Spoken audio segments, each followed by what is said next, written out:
नमस्कार दोस्तों, स्वागत है आपका आपके अपने YouTube चैनल जीएस जीनियस में। जैसा कि आप स्क्रीन पर देख रहे हैं, Pahalgam terror attack was executed after 17 days सर्वे।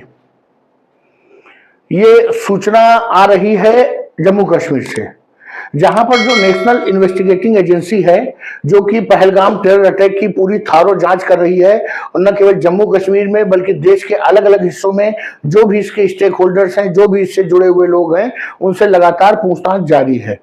और उस पूछताछ में ये तथ्य सामने आया है कि जिन पाकिस्तान के जो आतंकी भारत में घुसे थे, वो लगभग 22 तारीख को जिस दिन ये घटना हुई उसके 20 दिन पहले वो भारत की सीमा में इंटर कर चुके थे, और 2-3 दिन आराम फरमाने के बाद लगभग 17 दिन पहले, घटना के 17 दिन पहले से उन्होंने एक अप्रोप्रिएट टारगेट ढूंढने की शुरुआत कर दी थी और अपना सर्वे का काम शुरू कर दिया था कि किस जगह पर हम निर्दोष लोगों की हत्या कर सकते हैं आसानी से। कहने का तात्पर्य है कि जो ये पहलगाम टेरर अटैक था, वो एक वेल प्लान्ड, वेल टारगेटेड जो है अटैक था।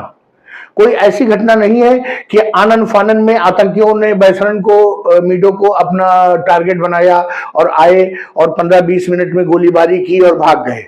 वो लोग पूरे प्लान से आए थे, पाकिस्तान से उनको इंस्ट्रक्शंस मिल रहे थे, लोकल्स का उनको सपोर्ट मिल रहा था। वही कश्मीरियत और तरह तरह की बातें करने वाले लोग जो ओवरग्राउंड वर्कर्स हैं उनके, वो उनको एक एक चीज की सूचना दे रहे थे, उनको रास्ते बता रहे थे, उनको अलग अलग स्पॉट्स, जो संभावित स्पॉट्स थे जहां पर वो हमला कर सकते थे, उन सभी जगहों पर लेकर के जाते थे, उनको लॉजिस्टिक सपोर्ट मुहैया करा रहे थे। इसलिए ये मालूम चला है कि लगभग 17 दिन सर्वे करने के बाद उन्होंने बैसरन मीडो को एक उचित समय पर इस घटना को अंजाम दिया। तो चलिए मित्रों, क्या है पूरा मामला, कैसे ये बात निकल के आ रही है कि 17 दिन का सर्वे उन्होंने किया, और सर्वे में उन्होंने किन किन जगहों को चुना था। कहने का तात्पर्य है कि बैसरन के अलावा और किस जगह पर हमला हो सकता था। इन सब चीजों को इस वीडियो में हम देखने का प्रयास करेंगे। इस वीडियो में हम ये भी देखेंगे कि उन जगहों को जिनका इन्होंने सर्वे किया, उसके बाद उनको टारगेट नहीं किया, तो उनके पीछे भी क्या कारण मौजूद थे। लेकिन इससे पहले कि अपना मुख्य वीडियो में शुरू करूं, आपसे हमारी रिक्वेस्ट है कि अगर आप हमारे चैनल पर नए हैं तो हमारे चैनल को सब्सक्राइब कर लीजिए, क्योंकि हमारे चैनल पर इसी प्रकार की आपके आसपास की, देश दुनिया की और आपके इंटरेस्ट के जो समसामयिक मुद्दे हैं, उनको छोटे छोटे वीडियो के माध्यम से प्रस्तुत किया जाता है। तो चलिए मित्रों, वीडियो को शुरू करते हैं। लगभग 20 दिन पहले ये आतंकी लोकल सपोर्ट्स के माध्यम से, जो स्थानीय जो इनका जो हैंडलर्स थे, उनके माध्यम से इन्होंने घाटी में घुसपैठ किया पाकिस्तान से, और 1-2 दिन वहीं स्थानीय लोगों के घरों में छुपे रहे। और उसके बाद घटना के 17 दिन पहले इन्होंने ढूंढने की शुरुआत की, अपना सर्वेक्षण शुरू किया कि कौन सा फेवरेबल जो स्पॉट है जहां पर इनको जो है आतंकी घटना को अंजाम देने में ज्यादा खतरा नहीं होगा, ज्यादा दिक्कत नहीं होगी। सबसे पहले तो इन्होंने सोचा कि किसी होटल को टारगेट किया जाए।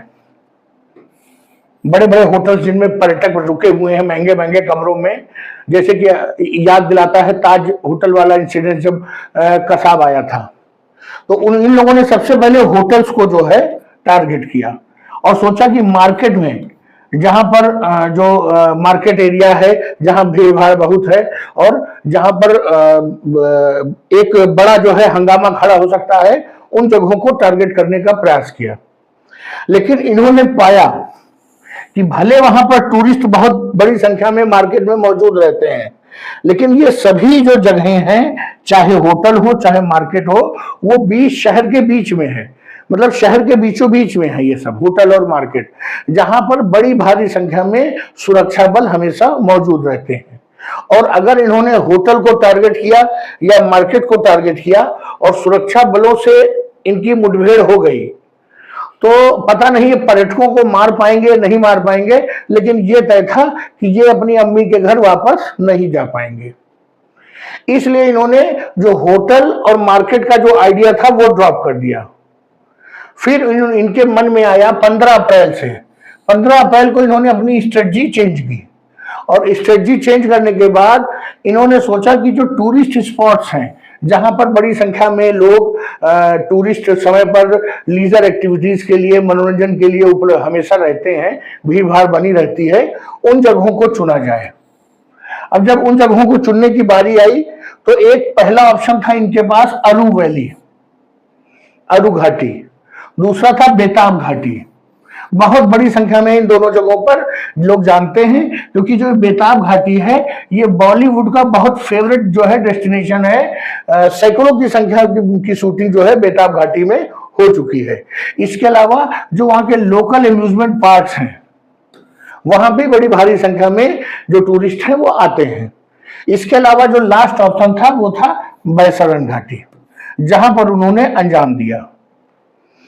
अब टेररिस्ट ने इस पूरे सर्वेक्षण के दौरान ये जो बैसरण मीडो है इसको क्यों चुना? तो पहली बात तो लार्ज क्राउड, बड़ी भारी संख्या में पर्यटक यहाँ रहते हैं। दिन के समय जब धूप निकलती है उसके बाद शाम को 5-6 बजे तक, जब तक सूरज अस्त नहीं होता, तब तक लगभग प्रतिदिन 1000 से 1500 टूरिस्ट इस स्पॉट पर आते हैं। इसके अलावा लो सिक्योरिटी, उन्होंने पाया कि वहां पर नीचे कार पार्किंग में तो पुलिस के जवान थे, लेकिन ऊपर जहां पर पिकनिक स्पॉट है वहां पर उन्होंने देखा कि सिक्योरिटी फोर्सेस या पुलिस के जवान मौजूद नहीं है। इसके अलावा और एक चीज उन्होंने देखी कि वहां पर मोबाइल नेटवर्क नहीं है, मतलब अगर जब वो कार्रवाई शुरू करेंगे उसके बाद कोई नीचे तुरंत इंफॉर्मेशन नहीं दे पाएगा। एक ये कारण था। सीसीटीवी कैमरे नहीं लगे थे घटना स्थल पे या उसके रास्ते में, जिससे कोई आतंकी घटना को कैप्चर न कर पावे। उनकी फोटोज जो हैं, जो उनके हेल्पर्स हैं, हैंडलर्स हैं, उन सब का पूरा डिटेल सीसीटीवी फुटेज में ना आने पाए। कहीं ऐसा ना हो कि जो उनके हैंडलर्स हैं, जिनके पास वो छुपे बैठे हुए हैं 1 दिन से 2 दिन से, ऐसा ना हो कि उनके नाम भी उजागर हो जाएं। इसलिए वहां सीसीटीवी कैमरे नहीं थे, भीड़ भाड़ काफी थी, पुलिस के जवान नहीं थे। इसके अलावा जो ट्रेन है, जो वहां की भू संरचना है, ऊंचा नीचा, वो जो है सिक्योरिटी फोर्सेस के फ्री मूवमेंट को रोकता है। कहने का तात्पर्य है कि अगर एक बार घटना हमने शुरू कर दी तो हमको क्या मतलब, आतंकियों को जो समय मिला 15, 20, 25 मिनट तक वो लगातार गोलियां चलाते रहे। गोलियों की आवाज वैली में बहुत दूर तक जाती है, उसके बावजूद सेना जो है 20-25 मिनट में नहीं पहुंच पाई। उसको पहुंचने में समय लग गया, क्योंकि वहां की जो वो है भू स्थिति वो इस प्रकार की है कि वहां पर कच्चा रास्ता है, उस पर गाड़ियां नहीं जा पाती हैं, छोटी गाड़ियां, बाइक वाइक जा पाती हैं, घोड़े जा पाते हैं, या पैदल जाया जा सकता है। इस कारण उन्होंने इस स्पॉट को चुना। उसके अलावा जो है इस क्षेत्र की ज्योग्राफी है, जो ये पिकनिक स्पॉट है, ये बैसरण मीडो, वहां से थोड़ी दूरी पे ही घने जंगल स्टार्ट हो जाते हैं, और घने जंगल स्टार्ट होने के कारण जो घटना को घटाकर ये जो है आतंकी बहुत आसानी से वहां से भाग सकते थे। इस कारण इन्होंने इस जगह को चुना। एक और चीज इन लोगों के पास जो ट्रेंड देखा गया, उनका कहना था कि ये जितने भी आतंकी थे और ये जो वहां के फूड स्टॉल्स थे, आप समझ सकते हैं एक टेम्परेरी अरेंजमेंट है, टीन शेड, पन्नी और घास फूस का बना हुआ, जहां पर खाने पीने का सामान वो बेचते हैं वहां के लोकल्स। ये जितनी भी घटनाएं हुई हैं वो सभी अधिकांश उसमें से जो है फूड स्टॉल्स के पास में हुई है। स्वाभाविक रूप से एक शक जा रहा है कि जितने भी ये फूड स्टॉल वेंडर्स थे ये कहीं ना कहीं जानते थे, कहीं ना कहीं शामिल थे। हो सकता है कि 1 दिन या 2 दिन से ये जो आतंकी हैं वो वहीं पर छुपे हुए हों, फूड स्टॉल में ही रोज आते होंगे। फूड स्टॉल में हमेशा 10-20 लोग बैठे रहते होंगे उस टेम्परेरी अरेंजमेंट में, उसमें ये भी बैठे रहते हों और सारी गतिविधियां ऑब्जर्व करते हो रहे हों। इसके अलावा इन्होंने गोप्रो से कैमरा जो है सारी फुटेज और हत्याएं, जो उन्होंने हत्याएं की हैं उसको रिकॉर्ड किया है। भले सीसीटीवी फुटेज नहीं था, भारत सरकार के पास उस घटना की कोई वीडियोज नहीं है, लेकिन आतंकियों ने उसको पूरा रिकॉर्ड किया और अपने आकाओं को भेजा होगा कि देखिए मैंने एक बहुत बड़ा कारनामा कर दिया है, अब हमारा प्रमोशन करिए, हमको कमांडर बनाइए। अब आइए देखते हैं कि जो अदर लोकेशंस थी जो उनका सर्वे उन्होंने किया था, उनको क्यों रिजेक्ट कर दिया। तो पहला है amusement park and lavender park. ये जो पिकनिक स्पॉट था, ये जो डेस्टिनेशन था, ये पुलिस थाने से मात्र आधा किलोमीटर की दूरी पे था। इनको लगा कि अगर इन्होंने यहां पे जैसे पहली दूसरी गोली चलाएंगे, वैसे ही पुलिस जो है गोलियों की आवाज को पहचान जाएगी और सतर्क हो जाएगी, सूचना मिलेगी, तुरंत पुलिस रिस्पॉन्स करेगी और इनको मुंहतोड़ जवाब देगी। और हो सकता है कि आपस में आमने सामने के एनकाउंटर में कोई भी मर सकता था, पुलिस भी मर सकती थी और आतंकी भी मर सकते थे। दूसरा ऑप्शन जो इन्होंने सर्वे किया था वो अरू वैली का किया था। यहां पर कुछ चीजें इनके फेवर में थी, जैसे मोबाइल नेटवर्क नहीं था, लेकिन मिलिट्री प्रेजेंट थी वहां पे, वहां भारतीय सेना के जवान आसपास मौजूद थे। इसके अलावा वेल डेवलप्ड रोड नेटवर्क है। अगर एक बार घटना शुरू होती और 2 जवान 4 जवान भी वहां मौजूद होते और मोर्चा संभाल लेते, तो इनके भागने तो इनको नहीं देते, और अगर भागने नहीं देते तो 10 मिनट में पूरी फोर्स वहां पहुंच जाती और ये चारों तरफ से गिर जाते। तीसरा जो ऑप्शन इन्होंने चुना था वो था बेताब वैली का।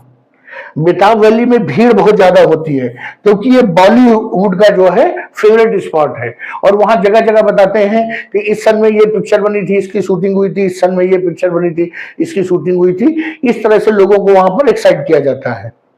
लेकिन ये well accessible by road network बहुत अच्छा था और ऊपर तक जो है गाड़ियां जाती थी। इसके कारण जो फोर्स है वो जल्दी से पहुंच सकती थी और इन आतंकियों की खुद की जान का खतरा हो सकता था। तो मित्रों, ये था मैंने आपको पूरी जानकारी दी कि जो ये घटना हुई, ये वास्तव में जो हमारी एजेंसीज हैं, हमारे जो सुरक्षा बल हैं, उनसे एक चूक जरूर हुई है। क्यों हुई है? शायद वो इतने लंबे समय से, जब से ये पुलवामा अटैक हुआ था, उसके बाद से कोई बड़ा अटैक नहीं हुआ। तो होता क्या है कि सुरक्षा जो है वो आश्वस्त हो जाते हैं कि सब कुछ ठीक है, बहुत ज्यादा पैनिक होने की जरूरत नहीं है, और आतंकी इन्हीं सब कमजोरियों का फायदा उठा करके अपना काम करके निकल जाते हैं। तो चलिए मित्रों, ये न्यूज आ रही थी जो जम्मू कश्मीर से। आपको हमारा वीडियो, हमारी जानकारी अच्छी लगी हो तो वीडियो को लाइक करिए, चैनल को सब्सक्राइब करिए। धन्यवाद।